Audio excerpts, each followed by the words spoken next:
Okay, hello everyone. So it gives me great pleasure to welcome Dimitra, who will be talking about a Wellcome Trust funded project that actually Leon, who's also here, is the PI of at Lincoln. Dimitra's also at Lincoln. And this project was born a little bit out of the original USS strikes, but took a slightly different turn. And it's mainly looking at the sort of networks of vested interests around kind of mental health monitoring technologies and infrastructure and companies and things like that in UK higher education. So I won't say anything more than that really, but I'll hand you over to Dimitra, who's the RA on the project and has done all the hard work and has been fantastic. So hopefully you'll enjoy the presentation. So you can share your screen, I would think. Yeah. If I start speaking, then I'm on focus, yes? Okay.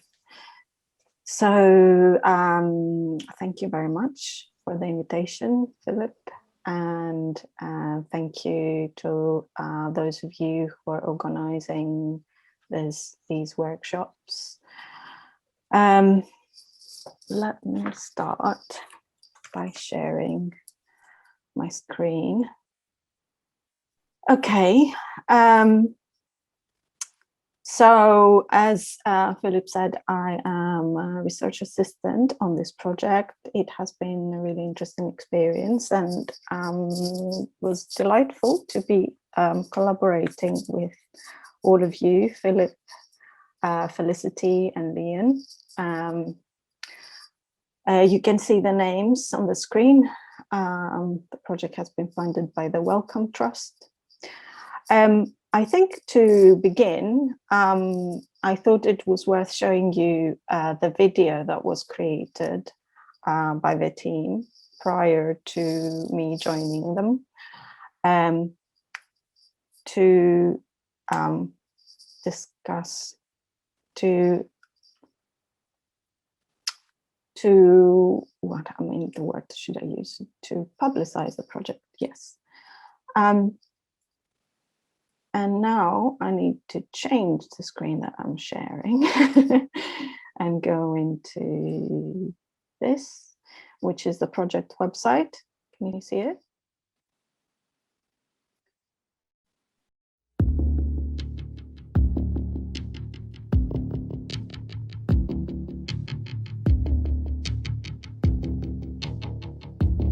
In recent years, we have witnessed radical changes in the UK university sector. The introduction of student tuition fees, now up to £9,250 per year. Attempts to turn higher education into a marketplace of qualifications. And rapid expansion of universities made possible through unprecedented levels of borrowing. At the same time, the mental health and well-being of university staff and students are reported to have rapidly deteriorated. There have been, however, few attempts to develop methods to investigate the relationship between recent transformations of universities and mental health. I don't know why, else someone should do a study as to why. Our project, entitled Mapping and Diagnosing Mental Health in and the UK University Sector, proposes a novel and distinctive way to address this question. We will produce the first network map of UK higher education featuring key actors and organisations, focusing particularly on those who have influence in relation to university health and well-being. We will also gather and analyse all policies on this subject and assess where they locate causes of mental ill health, as well as possible interventions. The project is directed by Leon Rocha from University of Lincoln, Philip Garnett from the University of York, and me, Felicity Callard from Birkbeck, University of London. We are funded by the Wellcome Trust. This year, join us to map UK HE. So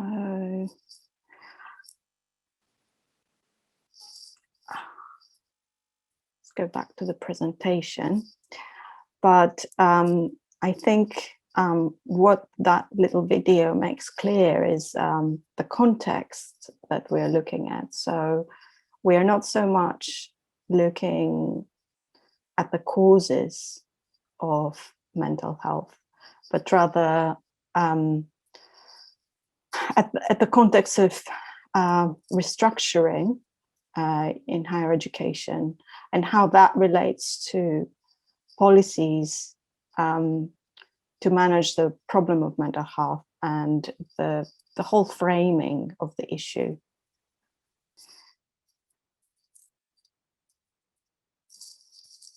So the crazy wall featured in the video as well, and I think it's relevant to understanding the methods that we used, as well as maybe their potential limitations. So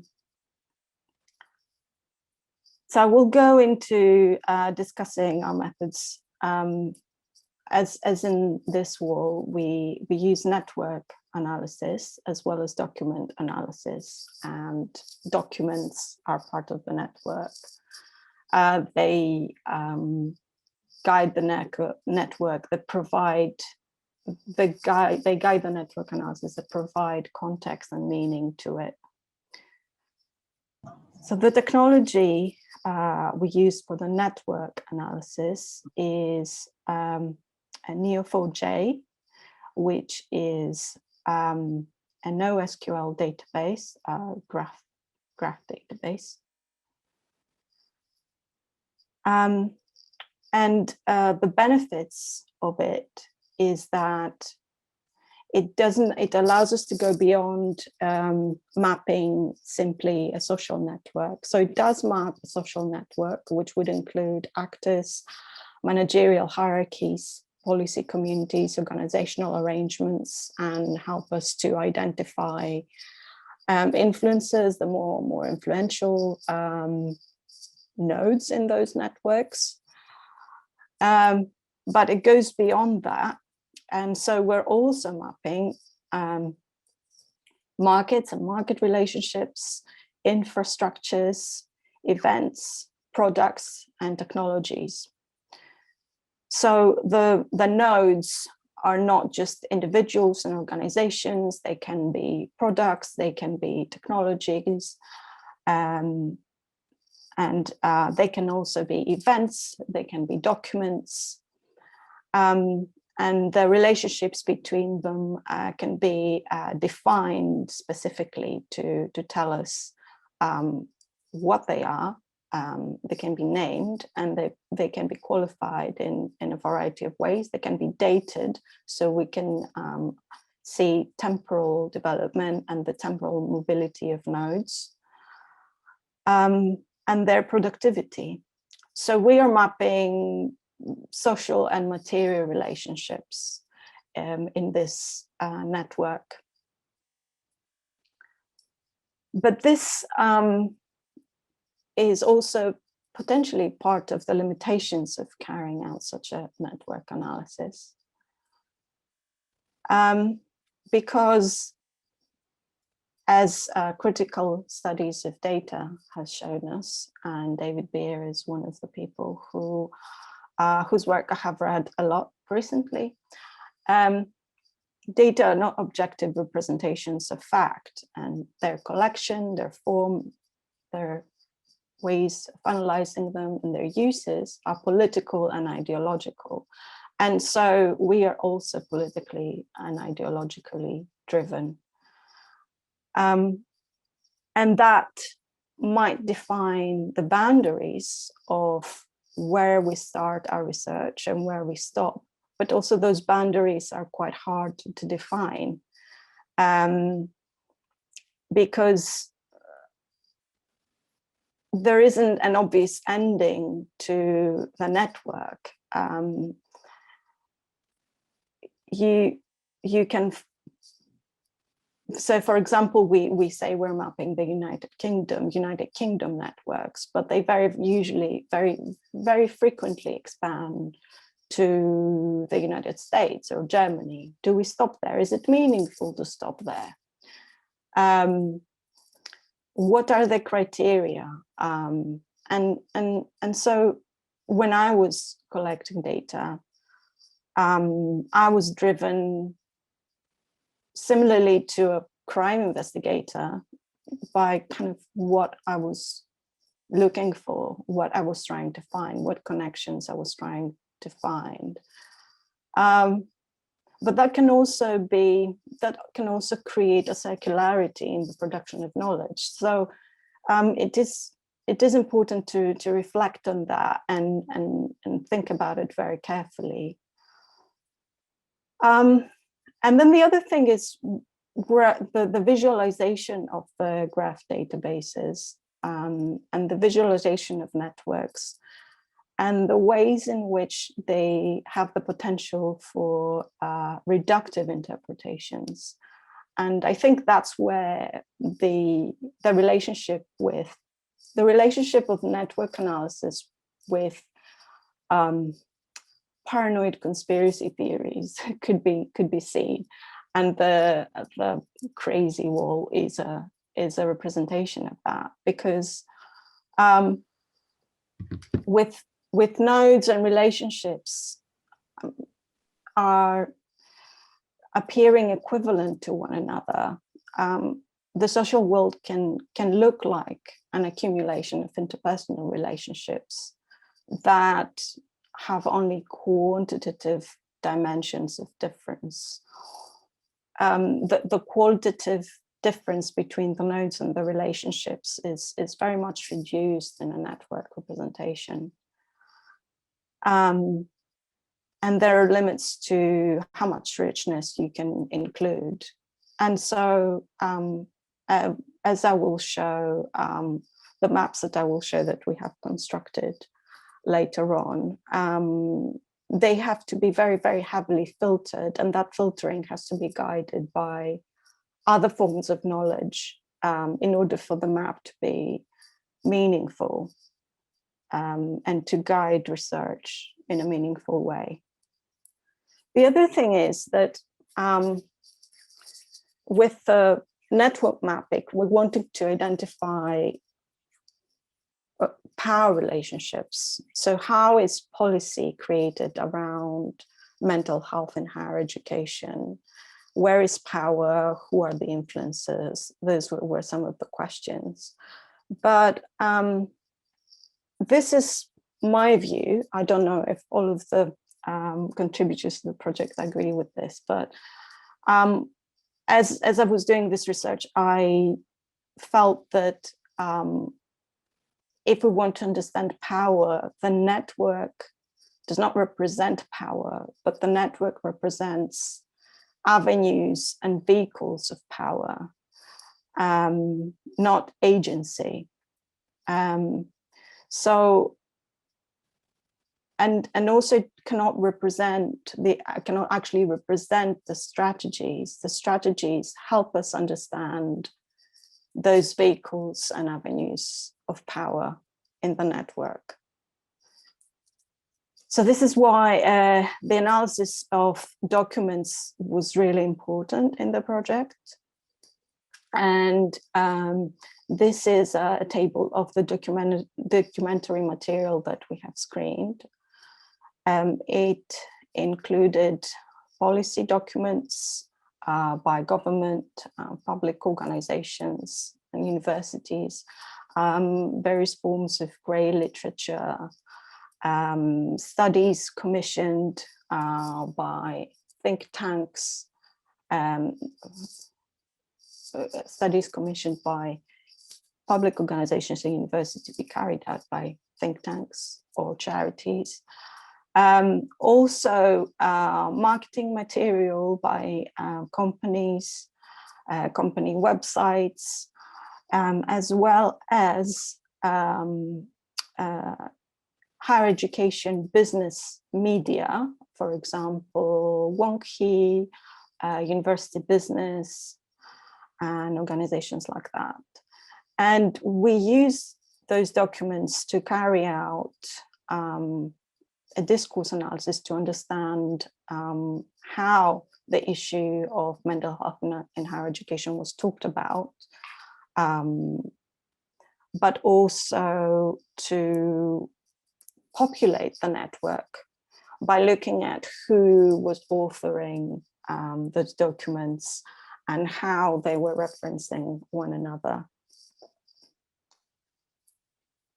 So this picture represents a little bit what the research was like.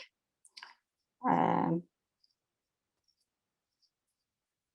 so the analysis of documents allowed us to identify the strategies, governance strategies, and the subjects and enactments that they sought to produce,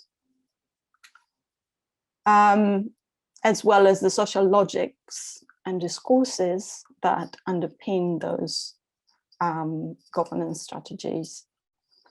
And I will go into those details, into the details of what they were in a minute. So the relationship between the analysis of the documents and the discourse analysis and the network is that we see how social policy and business networks, as well as the markets, are arranged around the particular understandings and particular approaches to mental health, to the mental health, especially of students, because I would say that staff is very much neglected in this discourse.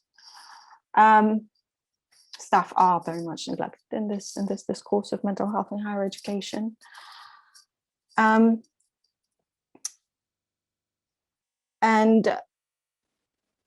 the project of restructuring how mental health is dealt with in higher education. And I've already said about I've already talked about how we use the documents to cross-reference the authorships and credits in the literature.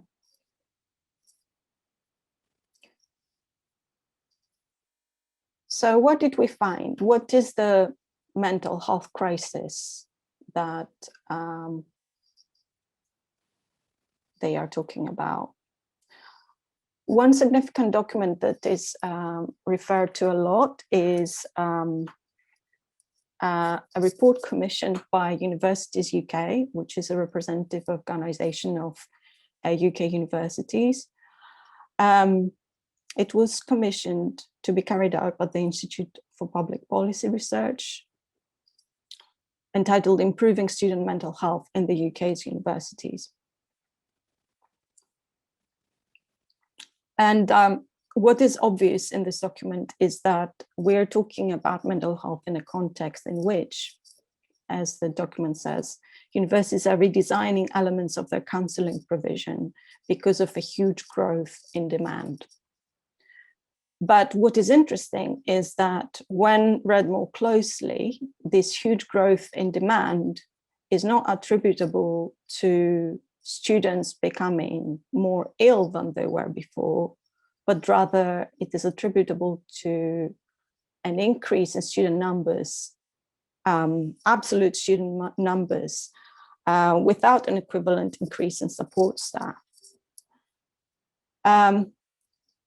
But in much of the discourse around the problem of student mental health, students are presented as fragile, as in need of help, and that they are very much more interested than in previous generations in taking care of their mental health.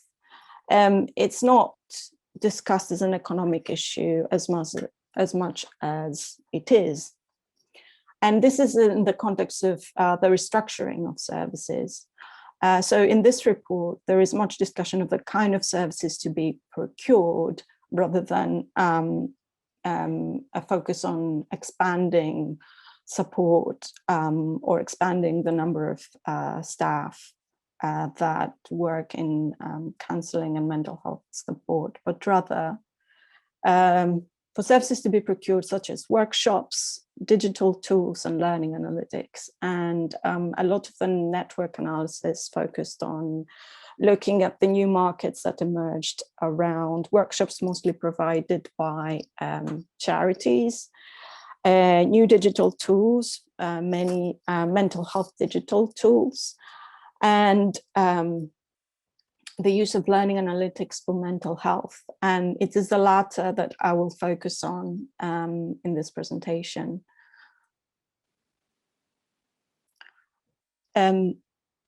This slide is a part of our map that shows what we call assemblages of policy production. I can't actually see the title because the Zoom toolbar is overlapping with the title of the slide, and I can't actually see what I wrote there. But I think it says resilience, employability, and analytics. And the discourse of resilience and employability is very dominant in how student mental health is talked about. So I will try to go through this to sort of describe what's on this map relatively quickly, even though I could talk about it for an hour.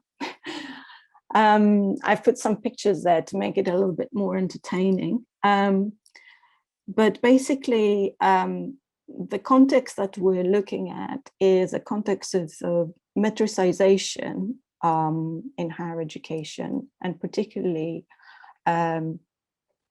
the TEF, Teaching Excellence Framework, and the metric of employability, which appears to be very relevant, particularly in the marketing of mental health services, digital mental health services sold to universities.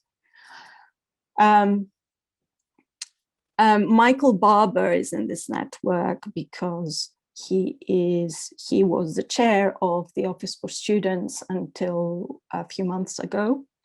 And he was very central in this project of kind of intensifying the role of metrics in higher education. But Michael Barber is also linked to Pearson and McKinsey, who have been, they are an organization who have been very central in the consultation of public sector restructuring around the world. And Pearson are very central in learning analytics and digitization in education in general. And Michael Barber is also a central figure of New Labour. So he represents also the continuing influence of New Labour policy networks during the more recent dominance of the Conservatives in UK government. And it's not just Michael Barber, but also two other elements of policymaking that are relevant to mental health and education that have a continuing influence from times of New Labour to today. So the other little face here is Richard Layard. He is very much referenced in a lot of the literature that is critical of happiness, the restructuring of mental health services in the UK, positive psychology, and he is not dominant in a direct way. He does not contribute to any panels that affect the policy making in mental health and higher education directly, but his influence is indirect because the ideas introduced by Richard Layard seep through all of the discourse around mental health. and positive psychology is one of the dominant modalities, as well as cognitive behavioral therapy. They're both dominant modalities that are introduced as part of the introduction of digital mental health in higher education. And the other node that is really important is the behavioral insights team, and they are more closely connected to learning analytics and analytics for mental health. And I will talk a little bit more about them later on. So can I ask if there are any questions? Does anybody want me to explain anything that's on this map? I have a quick question, if I may. Do you, yes, for example, have a list of the heuristics or rules that you used, perhaps in putting this network of data together for resilience, employability analytics? Did you reduce it down to a set of heuristics in defining the connectivity of the nodes? No. Yeah, this is a really good question. Because if I used heuristics, you wouldn't be able to see. This is a very selective map, and this particular mapping is guided by the discourse analysis, and so the significance of nodes is guided by the document and the discourse analysis, basically. And so you see in the article that has just been accepted in critical social policy, the way that works is that you see this map and then you have a text explaining what tendencies it is that we are talking about. Okay. And yeah, I mean, I think there is a lot of work to do to be reflective about the methodologies we use and what the network analysis offers and what it doesn't offer, what are its limitations, etc. Thank you. So this is a map that shows learning analytics related networks. A key node is JISC, which is a non-profit making company that provides information technology and infrastructures and access to databases to universities since I think the late 80s or the early 90s. I don't remember exactly. But they are very dominant in this field, and they are pushing the use of learning analytics for mental health very strongly at the moment. They offer learning analytics procurement service through which universities access a kind of ecology that they have created of a number of different companies that offer different services, and they are linked to one another. But there is a slide later on where you can see that. But the most dominant provider in learning analytics learning analytics services in the UK seems to be Solution Path with their product Stream. And going back to what I said earlier about the behavioral insights team, what's interesting about the implementation of learning analytics in UK higher education is that it is much less about learning or the cognitive processes of learning, because there are there is a use of learning and the use of data to enhance processes of learning, but it's much more about monitoring student learning behavior and preventing student dropouts by doing so. And the university that claims to have initiated the use of these learning analytics, this form of learning analytics, is Nottingham Trent. And they, for example, have organized events where contributors from the Behavioral Insights team have participated. Thomas International is another company that provides recruitment psychometrics, who have contributed to that discussion. And this grey circle is a research project called Achieving Benefits from Learning Analytics. The grey circle on the bottom right.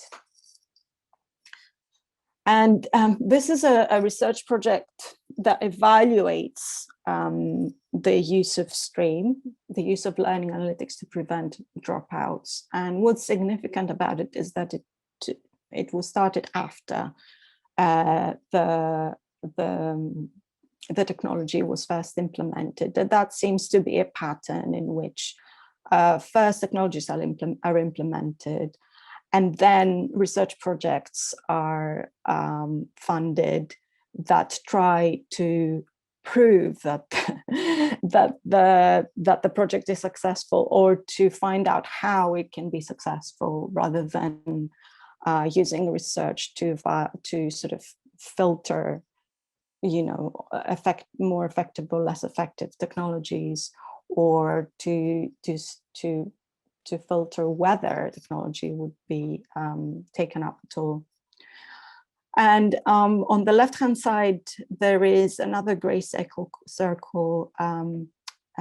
mental health and analytics, which is a collaborative project funded by the Office for Students. The Office for Students has launched a number of competitions for projects on student mental health, and it has tended to promote projects that involve the use of digital services and analytics. This one brings together an app called Enlightened, the grey circle on the left, the green circle on the left, which mines student data and tries to nudge healthy behaviors, as well as Microsoft Education and Civitas Learning International and other companies, and a number of universities collaborate. So we see how digital apps and student information systems work together to mine student information and then use the analytics to predominantly to prevent student dropouts. And I think it's very indicative. These are slides from a video. These are rather stills from a video, marketing video from a solution path stream. And it's actually very telling in the way that it economizes, or rather talks about students in terms of money. So it says the average first year dropout rate is 7%. That's 980 students, 2.6 million walking out the door. But what's significant for our project is that the next slide in the video says that independent studies point to a worrying increase in students facing mental health issues, according to an IPPR report on student mental health in universities. And that is a repeated pattern. So the issue of student dropouts is talked about alongside the issue of student mental health. And it becomes clearer and clearer that student mental health is an issue that relates to student dropouts. Preventing student dropouts is to be related to student mental health. And then that means somehow that solution path stream is a good technology to use in order to prevent student ill health. There's never a very convincing argument made for that. There's never any evidence provided that this is a good idea. It's usually just promoted in a way that I will explain. So how is learning analytics to be used for mental health? Again, we see the link between analytics, nudges, like behavioral economics, and the creation of normative standards. And I have called this normative stress because it can have negative impact on mental health as well. So Stream, how does it work to prevent dropouts? It creates alerts to staff and students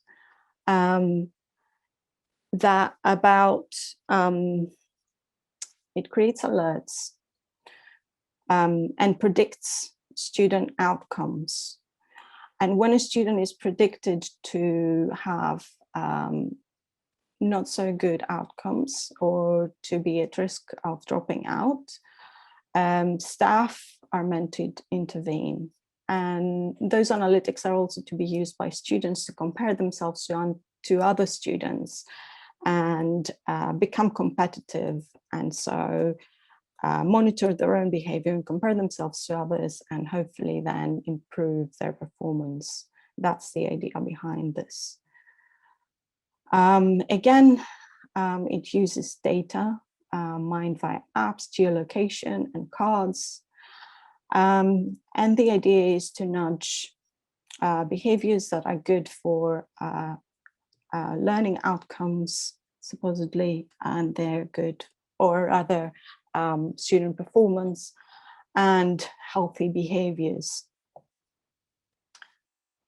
And we see repeatedly the discourses of positive stress, resilience, performance, and employability, which are linked to metrics that universities have to produce for the TEF, but also are linked to broader government policies regarding an employable population, a resilient population, reduction of costs of mental illness, etc., which is the discourse around the discourse that has been influential through Richard Layard.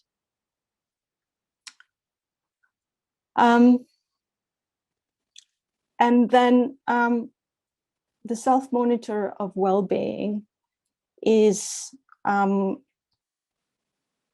put forward as something that happens for the sake of high performance, high academic performance of students, as well as employability.